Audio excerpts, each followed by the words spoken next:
오늘 말씀은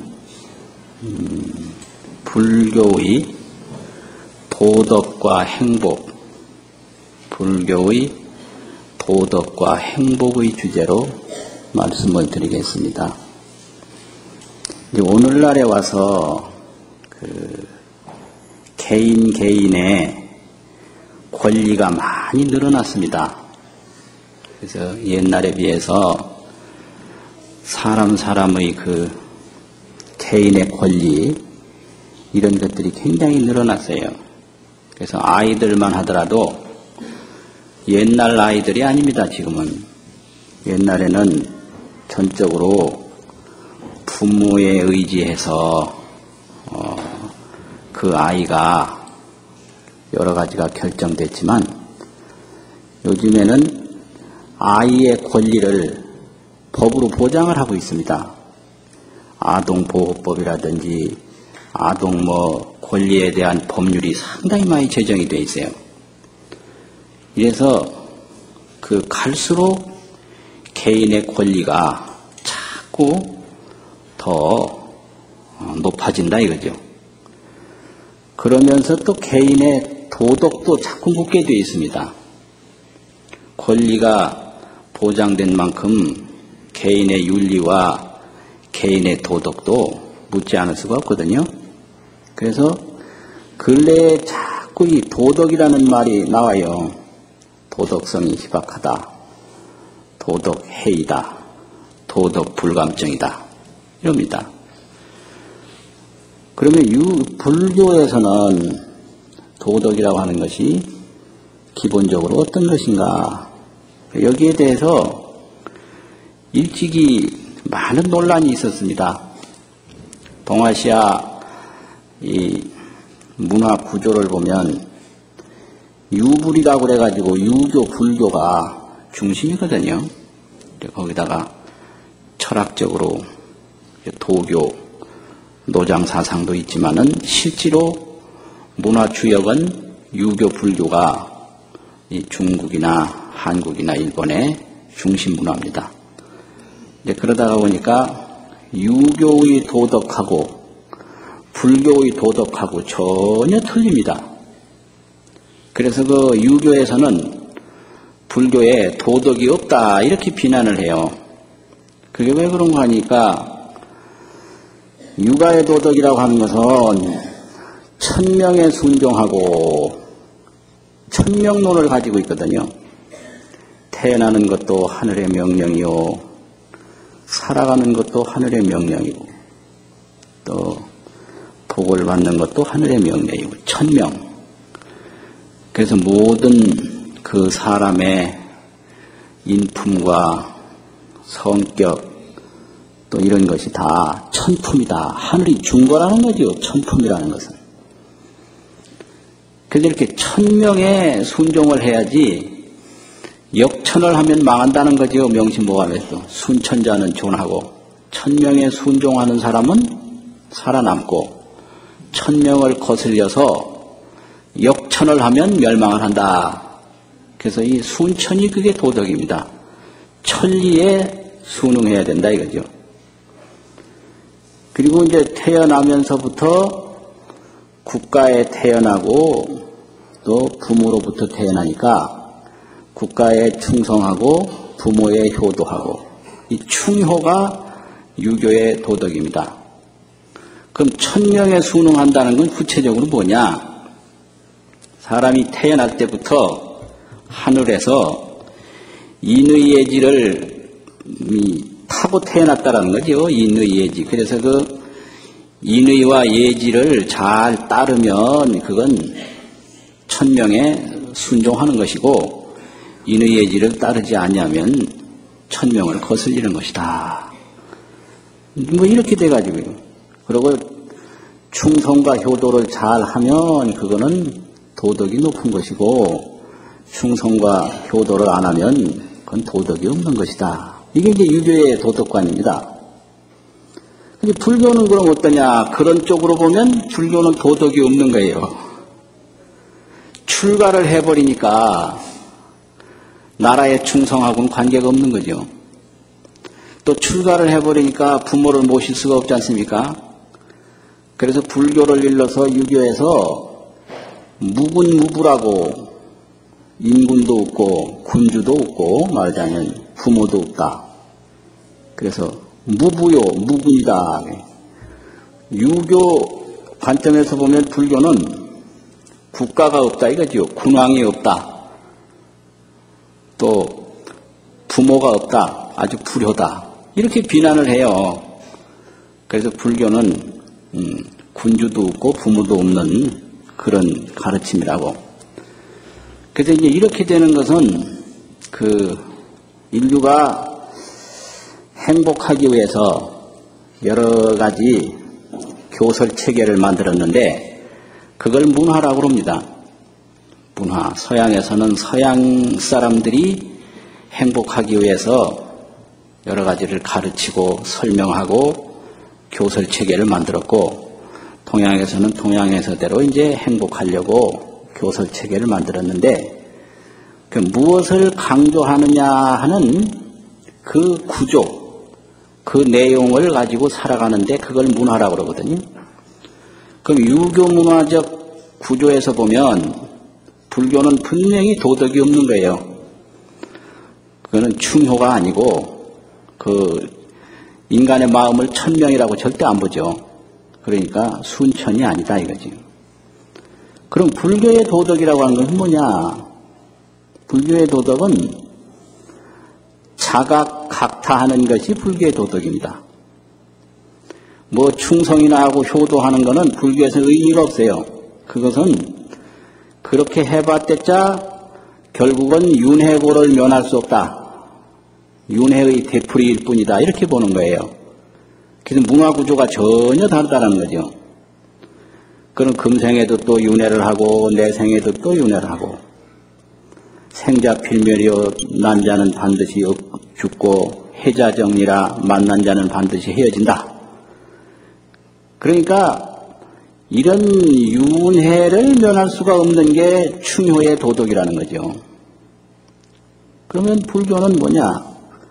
죽음이 없고 고통이 없는 것을 내가 스스로 깨달아서 이게 도덕이거든요. 이걸 해탈이라고 그러죠. 그 해탈의 세계, 죽음이 없는 세계, 고통이 없는 세계. 인간에게 가장 중요한 게 불교에서는 이 죽음과 해탈, 고통으로 본 거예요. 그래서 이 고통과 죽음에서 완전히 벗어나는 것이 그게 도덕이다. 그래서 죽음과 고통이 없는 것을 내가 스스로 깨닫는 것. 그게 도덕이고 죽음과 고통이 없는 세계를 다른 사람에게 깨닫게 하는 게 그게 도덕이다. 이게 불교의 도덕입니다. 그래서 이걸 스스로 깨닫는 걸 자각이라고 그러고 다른 사람에게 깨닫게 하는 걸 각타라고 그럽니다. 각타. 다른 이를 깨우친다 이거죠. 그럼 스스로 깨닫는 걸 지혜라고 그러고 다른 사람을 깨닫게 하는 걸 자비라고 그래요. 그래서 불교의 도덕은 이 해탈이 도덕이고 스스로 깨달아서 다른 사람을 깨닫게 하는 게 도덕이고 지혜와 자비를 실천하는 것이 도덕입니다. 그래서 이 도덕이라고 하는 것은 그 집단마다 다르고 시대마다 다르고 종교마다 다른 거예요. 그래서 이 불교에서는 인간의 모든 문제를 깨달음으로써 해결하려고 하는 문화를 가지고 있기 때문에 스스로 깨달음을 게을리하는 게 아주 도덕이 없는 것이고 또 다른 사람을 깨우치는 일을 게을리하는 것이 아주 도덕이 없는 거예요. 이게 불교의 도덕관이거든요. 그래서 이러한 도덕관에 의해서 이제 행복이라고 하는 것도 달라집니다. 그래서 이제 일반적으로 행복이 뭐냐? 즐거운 게 행복이죠, 우선. 괴로우면 행복할 수가 없지 않습니까? 무슨 즐거운 거 해야 돼요. 그런데 이 즐거우려면 어떻게 해야 즐거운가? 이게 아주 문제입니다. 즐거우려면 어떻게 해야 즐거운가? 이제 지난번에도 쾌락적 행복을 말씀을 드렸는데 보통 우리가 생각하는 게 쾌락이거든요. 쾌락이라는 게 뭐냐? 하여튼 불편한 거 하나도 없이 다 풍요롭고 만족하고 그냥 원하는 대로 다 되는 거, 그게 쾌락이에요. 쾌자가 좋다 이 말 아닙니까? 여러 가지가 좋은 데서 느끼는 즐거움이죠. 그러니까 의식주의 즐거움, 좋은 거 먹고 좋은 거 가지고 좋은 집에서 살고 좋은 옷 입고 이 생활이 아주 풍요롭고 원하는 대로 되고 부족한 거 하나 없이 만족한 거, 이런 속에서 즐거움을 느끼는 것을 쾌락이라고 합니다. 그런데 이 세상에 그 쾌락이 항상 보장되어 있는 것은 근본적으로 있을 수가 없거든요. 이게 물건을요 많이 가지면 그 많이 가지고 있는 즐거움도 있지만 많이 가지고 있는 불편함이 또 생겨버려요.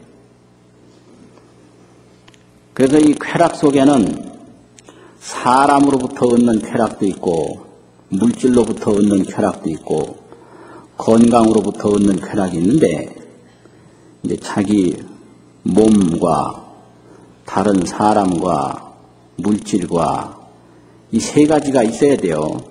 건강이 있어야 되고 사람이 있어야 되고 물질이 있어야 되고, 이게 이제 한 가지라도 빠지면 쾌락이 안 됩니다. 그래서 몸이 우선 건강해야 되거든요. 그런데 몸이 건강하면 좋은 것만 있느냐? 절대 좋은 것만 있는 게 아니에요. 이게 건강을 잘 유지하려면 도덕률이 있어야 되는데, 이 도덕을 잘못 지키면 건강한 몸으로부터 오히려 화가 생기는 거예요. 그래서 젊은 사람들이 이 이성에 조심하라, 공자님이 먼저 경계한 게 그거예요. 혈기가 왕성할 때는 가장 빠지기 쉬운 과목이 이성의 과목이거든요. 그래서 건강하면서도 그 도덕적으로 규범을 지켜서 자기 그 생활에 원만하고 법도 있는 질서를 지킨다는 것은 보통 이게 이 정신 수준이나 지혜가 높아가지고는 되는 게 아니에요. 근데 몸이 좀 아프다든지 약하면 그런 방면에 별로 신경 안 써도 될 수가 있어요. 그리고 나이가 많으면 누가 연애하자고도 안 하고 그러니까 남녀간의 도덕은 별로 신경 안 써도 되거든요. 그 노인 되면 그거 하나 좋은 거예요. 뭐 삼각관계에 휘말릴 필요도 없고 사각관계에 빠질 필요도 없고 이런 거죠. 그러니까 반대로 7, 80이 넘는데 건강이 20, 30대하고 똑같다. 좋은 점이 있지만 굉장한 또 개인적으로 어려운 점이 있는 거예요.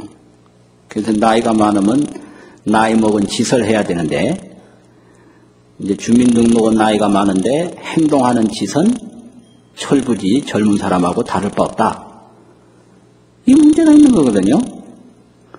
그래서 건강도 좋은 반면에 그걸 관리하려면 굉장히 신경을 써야 된다 이거죠. 사람도 마찬가지예요. 사람도 많이 있으면 좋은데 또 사람으로 말미암아 불편한 게 얼마든지 있습니다. 어느 복지기관에 여자 복지사가 한 분이 있는데 나이가 지금 30도 안 됐는데 그 상급 부장이 결혼도 하지 말고 그 노인복지원에 가서 평생 복지의 꿈으로서 행복을 이루는 것이 어떠냐 이렇게 물었어요. 그러니까 그 30에 안 된 여자 복지사 선생이 뭐라고 했겠습니까? 펄쩍대면서 안 돼요 안 돼요. 나는 결혼해가지고 알콩달콩 살고 싶어요. 이랬다고요. 그 알콩달콩이 뭔지 하여튼 알콩달콩 살고 싶다는 거예요. 그러면 그게 뭐 오손도손이라고 하든지 하여튼 재미있게 살고 싶어요 하든지 그렇게 이해를 합시다. 그러면 거기에는 엄청난 내용이 거기에 있는데, 결혼해가지고 그야말로 오손도손 재미있게 살려면 어떤 남자를 자기 뜻대로 길들이지 아니하면 안 되는 거예요. 그러니까 그 재미있게 산다는 그 결과만 지금 생각하는데, 어떤 남자든지, 그 순한 남자든지 억센 남자든지 자기 뜻대로 주물러서 길을 들이든지, 뭐 쓰다듬어서 길을 들이든지, 뭘 해줘서 길들이든지, 자기 뜻대로 길들이지 않고는 그 사람 말대로 알콩달콩이라는 건 없는 거예요. 그런데 사람을 길들인다는 게 거의 불가능한 거예요.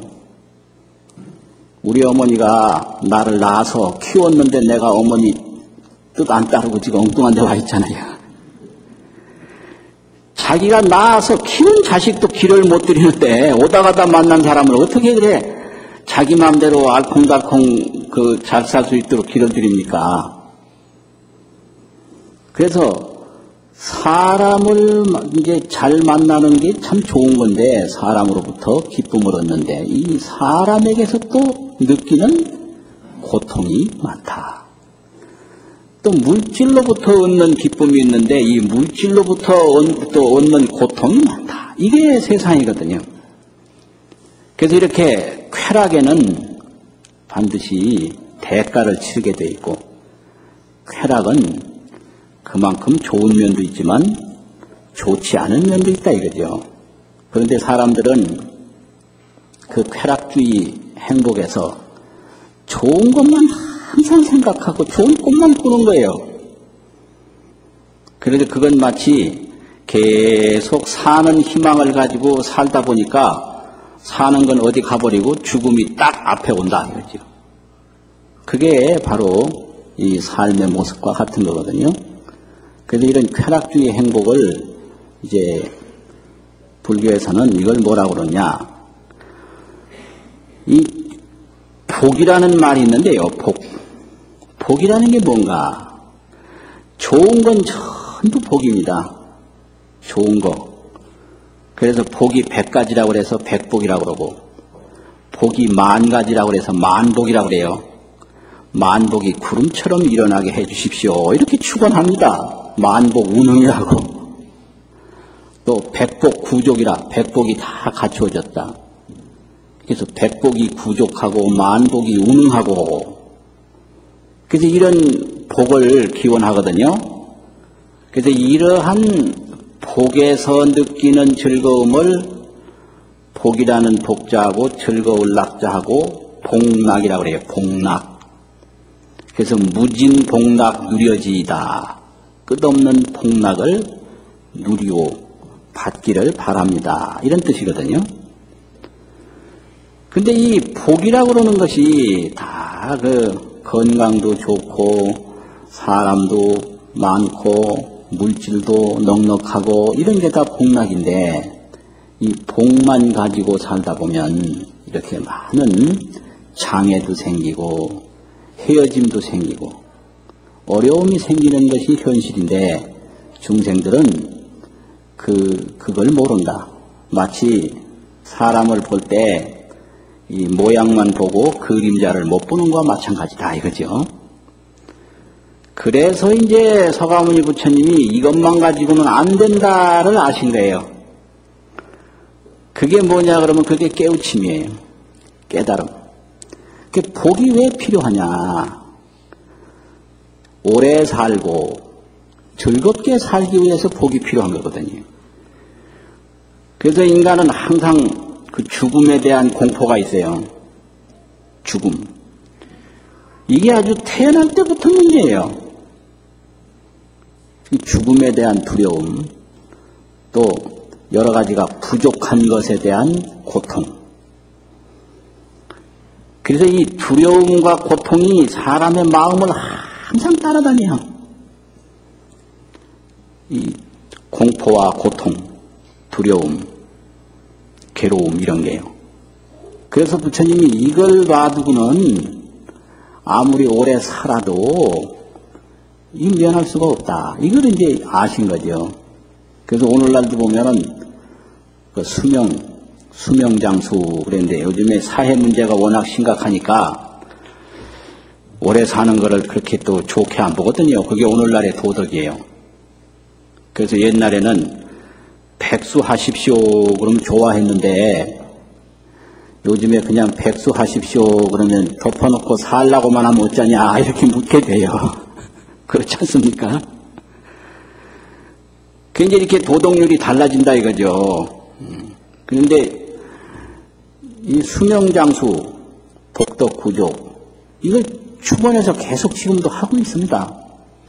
그래서 이제 근데 아무리 오래 살아도 마지막에 죽음이 오는 한 이 죽음에 대한 두려움을 면할 길이 없어요. 중국 같은 데서는 신선도 닦는 게 있습니다. 신선도. 한번 신선이 되면 오래오래 산다고. 또 진시황은 불로초를 구했다고 그러잖아요.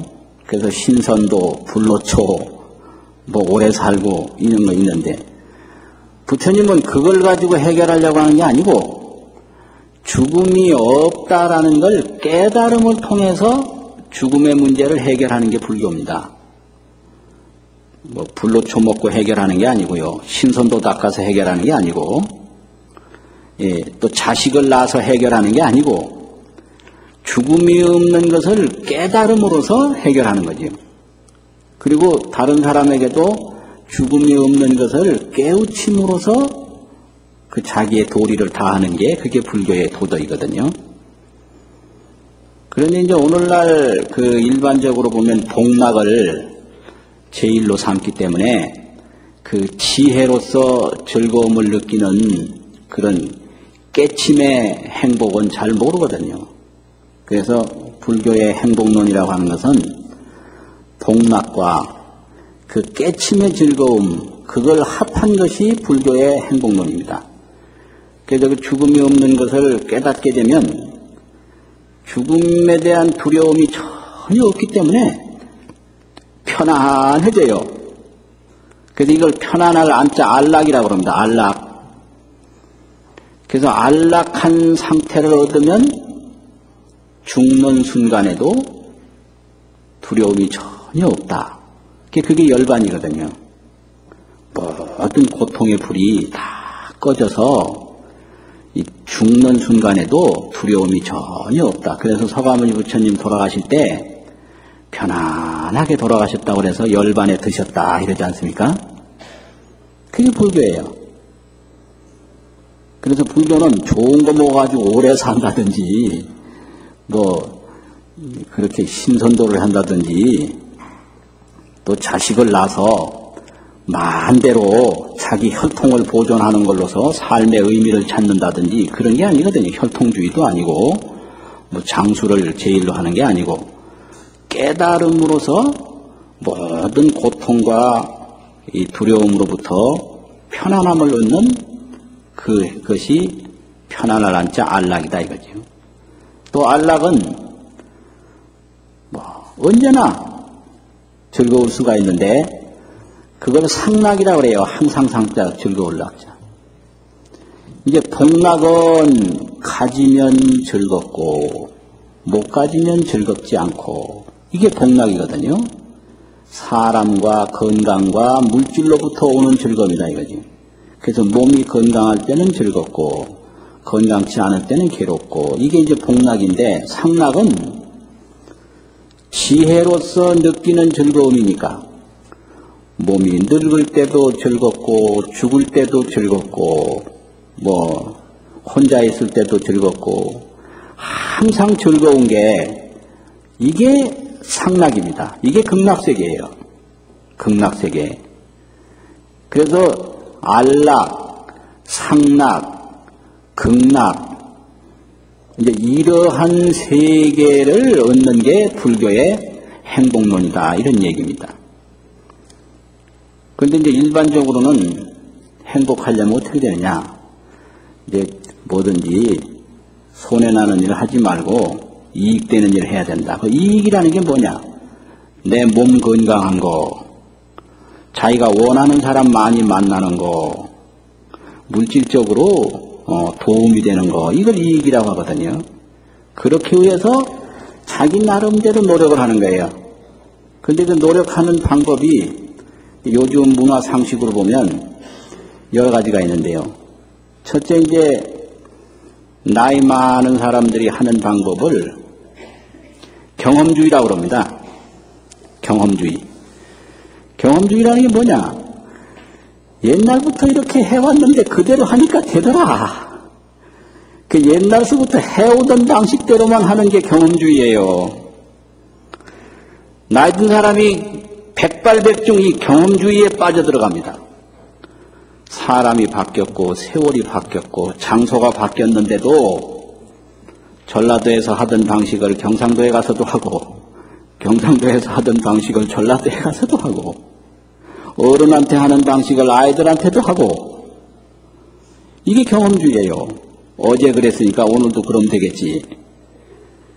대부분 젊은 사람들한테 인기가 없는 게 바로 이것 때문에 그래요.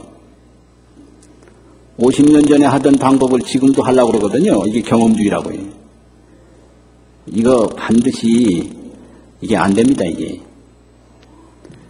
그런데 이제 세월이 바뀌면서 경험주의하고 다른 방법이 있는데 그게 정보주의라고 그래요. 정보. 무슨 행동을 하려면 과거에 이랬으니까 이렇게 하면 되겠지 이렇게 하는 게 아니라 전부 알아봅니다. 하나하나 알아봐요. 전부 조사를 해보고 그래서 그 정보에 의해서 행동하는 게 이게 정보주의거든요.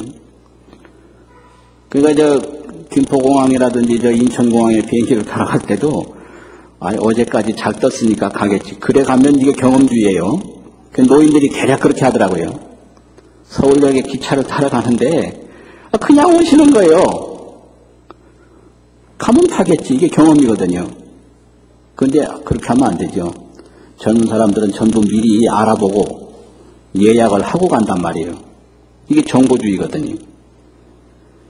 그래서 이게 정보에 의해서 모든 걸 처리하는 것은 정보주의고 경험에 의해서 행동하는 것은 경험주의인데 나이 많은 사람들이 이 정보가 모자라는 거예요. 그래서 옛날 얘기만 자꾸 하니까 젊은 사람들이 딱 그냥 싫어하는 거예요. 옛날 얘기 좀 하지 말라고. 세상이 어찌 돌아가는지 전혀 깜깜하다 그러면서 날이 밝았는데 아직까지 새벽 얘기하고 있다는 거죠. 정보에 그만큼 그런데 이 경험주의와 정보주의가 항상 이게 충돌하게 돼 있어요. 알아보지도 않고 그런다 이러고 그래야만 된다 이렇게 되는 거죠. 그런데 요즘에 또 갑자기 아주 문제가 되는 게 감각주의라는 게 있어요. 감각주의. 피부로 느끼는 걸 좋아해요. 그래서 죽음이라고 하는 것이 뭔가 철학적으로만 얘기하고 뭐 이런 거다. 그러면 젊은 사람들이 졸아요. 졸아. 그러면 죽음을 어떻게 해야 되나? 이 감각적으로 느끼게 하면 인기가 있거든요. 그거 어떻게 하느냐? 관을 하나 딱 짜서 거기 들어가서 한 30분만 놓다 나와라. 그리고 옆에서 뭐 아이고 하고 뭐 울기도 하고 제사도 지내고 그렇게 하면은 이게 죽음에 대해서 못 느꼈다고 그럽니다. 이 감각주의예요. 근데 그냥 사랑한다 그러면 안 되고요. 뭐 과자라도 하나 딱 사서 딱 그 사랑을 느끼게 하고 그래서 요즘에는 이 감각주의 모든 행복도 감각에 의존해서 느끼려고 그런다. 그게 그전하고 완전히 다른 거예요. 옛날에는 그냥 믿음을 가지고 느꼈지만 요즘은 감각으로 느낀다. 그래서 그전에는 너는 내 아들 아니고 다리 밑에서 주워왔다. 얘도 믿음이 워낙 강하니까 그 말을 안 믿었거든요. 근데 요즘엔 다리 밑에서 주워왔다 그러면 실제 다리 가봅니다. 내가 여기 어디서 왔는가. 그럼 요즘 큰일 나요, 그러면은. 그러면 안 되는 거예요. 믿음은 약하고 감각이 이제 풍부해서 실제 가서 자기 주워온 그 다리 밑에 가서 찾는다고요. 너는 내 아들 아니다 그러면 진짜 우리 엄마 어디 있는갑다 싶어가지고 엄마 찾으러 나갑니다. 이 감각이란 말이에요. 그래서 그냥 말로만 사랑한다 이건 안 통하고 감각으로 사랑을 느낄 수 있도록 이게 바로 사랑의 이벤트라고 하는 거 아닙니까? 이벤트. 이벤트 문화가 발달한다라는 게 이 감각에 의존한다 이 소리예요. 그 감각을 충족시켜준다. 그러니까 이 뭔가 피부로 느끼도록 하는 거. 그것이 아주 중요한 거예요. 그래서 옛날 나이 많은 교수가 인기가 전혀 없어요. 나이 많은 교수는 이게 이제 이론적으로 그 자기 경험으로 하거든요. 이론과 경험 듣기 싫어해요. 인생이란 뭐 어쩌고 이란이라는 말만 들어도 뭐 이란으로 가든지 뭐 듣기 싫다고는 딱 싫어해요. 이게 아주 굉장히 중요한 문제예요. 그래서 요즘에 아주 그 이색적인 게 이 교수 사회에서도 약다른 사람은 그런 걸 시도하거든요. 뭐 술과 건강 뭐 이런 강의가 있다면은 술판을 벌립니다. 술병을 쭉 하나 놓고 술을 체험하게 하면서 이걸 한 잔을 마셨을 때는 맥박이 어떻게 달라지고 두 잔을 마셨을 때는 어떻게 달라지고 기분은 어떻게 달라지고 이게 이제 어떤 반응이 오고 이런 식으로 강의를 시도하는 그 엉뚱한 교수들이 있는데 그게 인기예요. 그런 게요. 그리고 뭐 문학과 무슨 자연 뭐 이런 거 있지 않습니까? 이런 강의를 하나 맡았다 그러면은 거기 강의 계획서에 한 번은 새마을호를 타고 어디까지 갔다 오면서 한다. 그럼 학생 중에는 새마을호 못 타본 학생도 있거든요. 그러니까 그 과목을 다 신청을 해요. 그래가지고 이제 새마을호 한 칸을 다 빌려서 학생하고 쭉 같이 가면서 아이들은 자연을 이렇게 쳐다보고 교수는 그 뒤에다 대고 열심히 강의하고 이게 바로 자연과 문학이라는 게 이런 게 예를 들면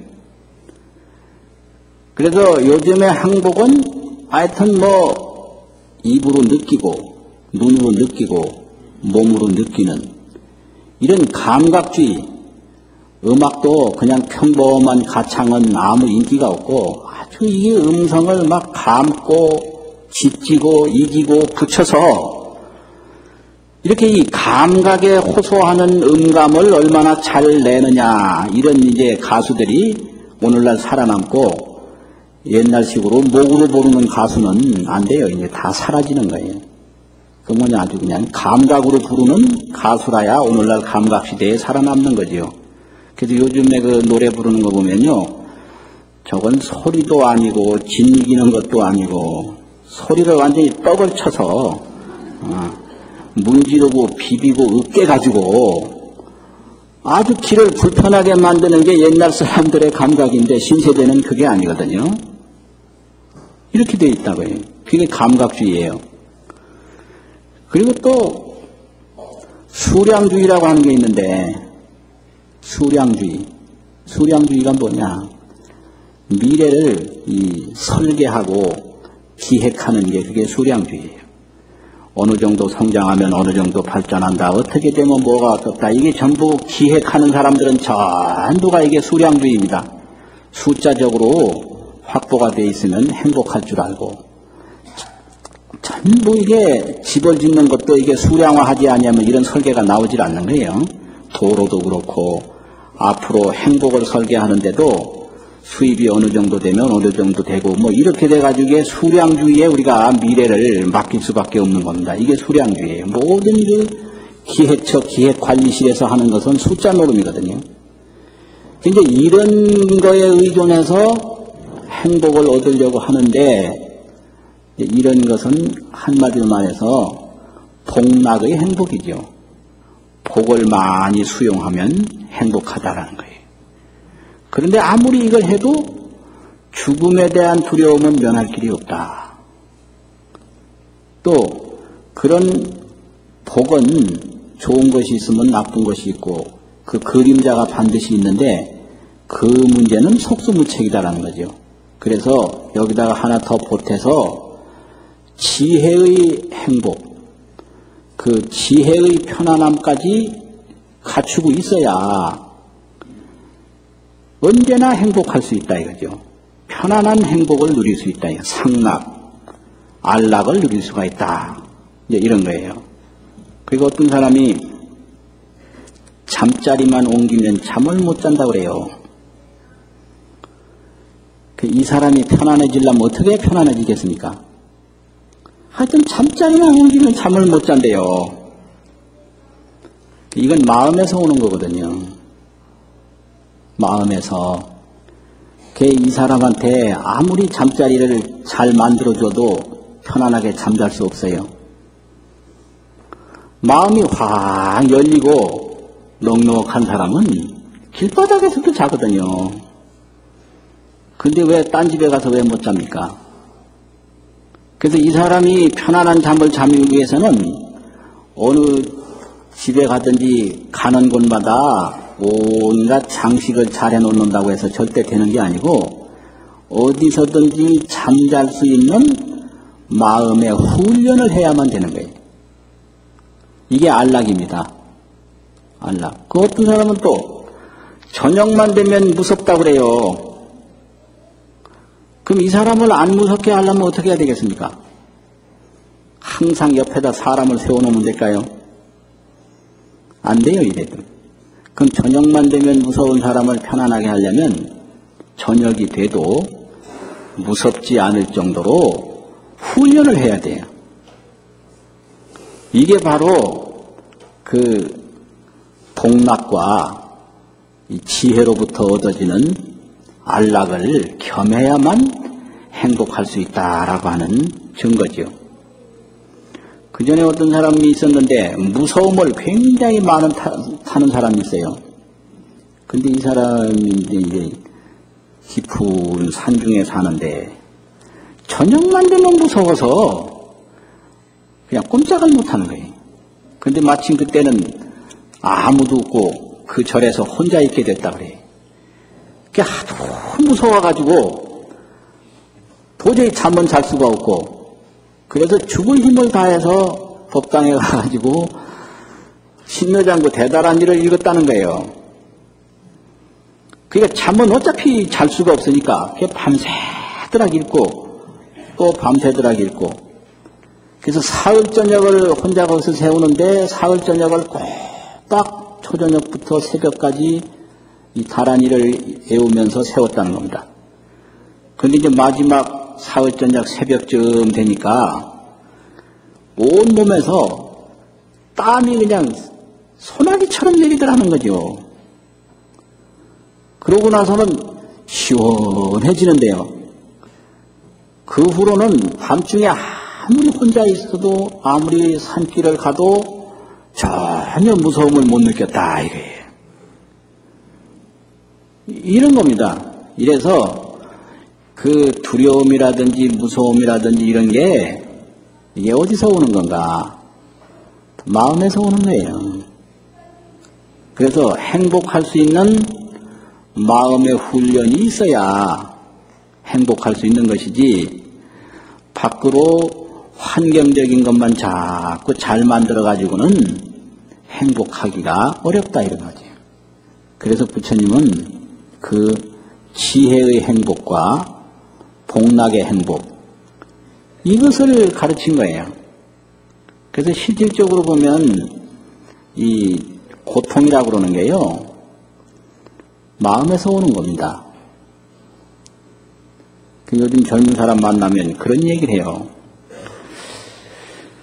돌을 많이 닦으면 이 몸의 고통을 다 해결할 수 있지 않겠습니까? 이렇게 얘기를 해요. 그래서 좋은 얘기다. 그럼 몸의 고통을 해결한다는 게 무슨 뜻이냐? 이 대화라는 건 그 사람이 말하고자 하는 핵심을 이해하는 것이 중요하거든요.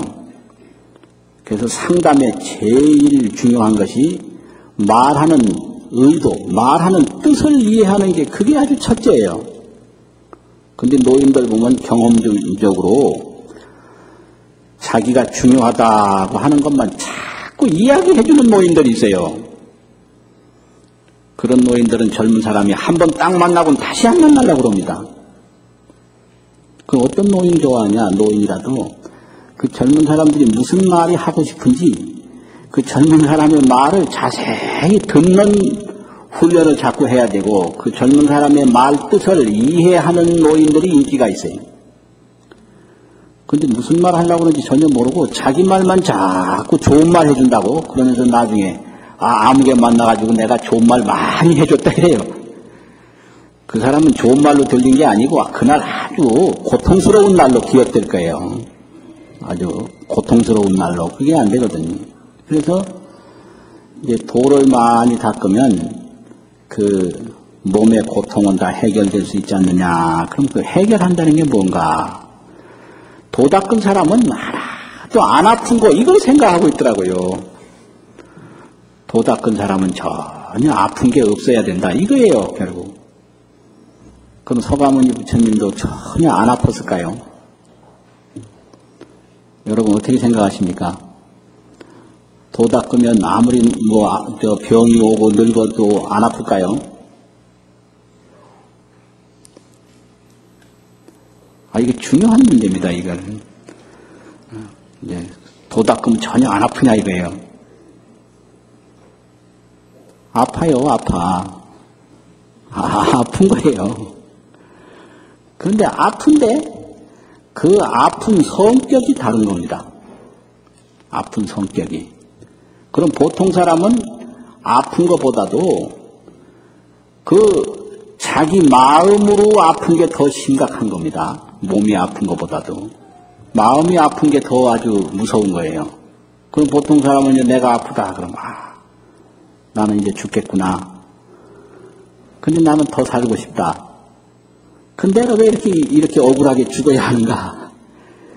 이런 마음의 심세 한탄 때문에 더 아픈 거예요.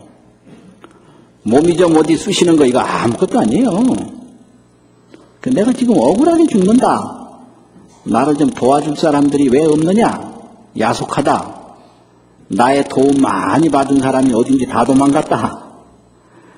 이런 것 때문에 자기 마음의 고통이 더 커요. 몸의 지금 통증보다. 그런데 부처님은 등창이 나고 늙음이 와도 이렇게 아프구나. 그냥 아픔을 느낄 뿐이지 거기에 대한 두려움이라든지 원망이라든지 한탄이라든지 이런 거 전혀 없는 거예요. 그러니까 아픈 거 그 자체가 즐거운 거예요. 아픈 거 그 자체가. 그래서 손자가 할아버지 뺨을 딱 때리면 아프죠. 아프면 또 괴로운 거예요. 이게 도인의 이게 고통입니다. 이게. 그래서 아예 혼수 상태에 빠졌거나 무슨 전신 마취한 것처럼 아픔을 전혀 못 느끼는 걸로 해결하는 게 아니에요. 그래서 도인이 아픈 거 못 느낀다면 이거는 졸도했거나 전신 마취했거나 혼수 상태에 빠진 거죠. 그렇지 않습니까? 그러고 부처님은 아픈 거 못 느낄 수가 없는 거예요. 그런데 부처님도 배고픈 거 다 느끼고 아픈 걸 느끼고 추운 걸 느끼고 느껴요. 이렇게 배가 고프구나. 그 배고픈 것 자체도 지혜로서 느끼니까 즐거운 거예요. 죽는 것 자체도 지혜로서 죽으니까 즐겁고 혼자 있는 것도 지혜로서 혼자 있으니까 즐겁고 저녁에 홀로 돌아다녀도 지혜로 다니니까 전혀 무섭지 않고 이것이 안락입니다. 편안한 즐거움이라 이거죠. 그래서 이제 불교는 여러 가지 건강과 또 사람과 물질에서 오는 복락과 이렇게 지혜로 얻어지는 안락을 겸했을 때 이것을 어려운 말로 복해구족의 행복이다. 이렇게 얘기해요. 복덕과 지혜가 구족한 행복, 다 갖추어진 행복. 이게 불교의 행복론입니다. 그러니까 복 자체가 나쁜 게 아니죠. 근데 그것만 가지고는 안 되니까 더 지혜를 닦아서 언제나 편안할 수 있고 어디를 가도 편안할 수 있는 지혜를 얻어야 된다 이거죠. 남의 집에 가면 잠 못 자는 게 그게 순전히 자기 마음 때문에 못 자는 거예요. 그 마음이 넉넉해지면 절대 그런 일이 있을 수가 없는 거지요. 그리고 죽음이 두려운 것도 순전히 내가 스스로 두려워하는 거지 사실상으로는 죽음이 없는 거다 이거지요. 그래서 불교의 도덕이라고 하는 것은 내가 먼저 깨닫고 다른 사람을 깨닫게 하는 게 불교의 도덕이고 불교의 행복이라고 하는 것은 이런 물질과 건강에서 오는 복락과 지혜에서 오는 안락을 함께 얻었을 때 거기에 참다운 즐거움이 있다라고 하는 것을 가르친 것이 불교의 행복론입니다. 여러분 행복하세요.